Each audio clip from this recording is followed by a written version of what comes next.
Il-Maġistrat Nadine Lija ddeċidiet li tirrekuża ruħha milli tmexxi l-każ kriminali relatat mal-qtil doppju li seħħ fiż-żona tal-Kunċizzjoni nhar it-tlieta 29 ta' Lulju.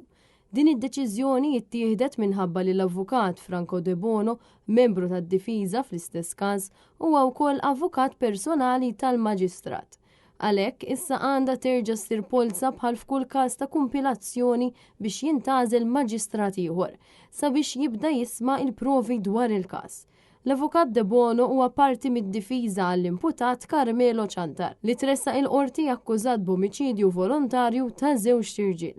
Bħala miżura ta' trasparenza u bżonn ta' ġustizzja veru, il-Maġistrat Nadine Lija ħadet l-inizjattiva li tirrekuża ruħha milli tibda tisma' din il-kumpilazzjoni sabiex tevita kull dubju dwar l-imparzjalità tal-proċess. Meta tressaq il-qorti Ċantar wieġeb mhux ħati tal-akkużi miġjuba kontrih, fosthom ta' omiċidju volontarju u li kien fil-possess ta' arma tan-nar mingħajr liċenzja. Ċantar li għandu 72 sena u huwa minn Ħażebbuġ qed jiġi mixli bil-qtil ta' Dennis Mifsud ta' 51 sena mis-Siġġiewi u Tony Aġus ta' 57 sena mir-Rabat.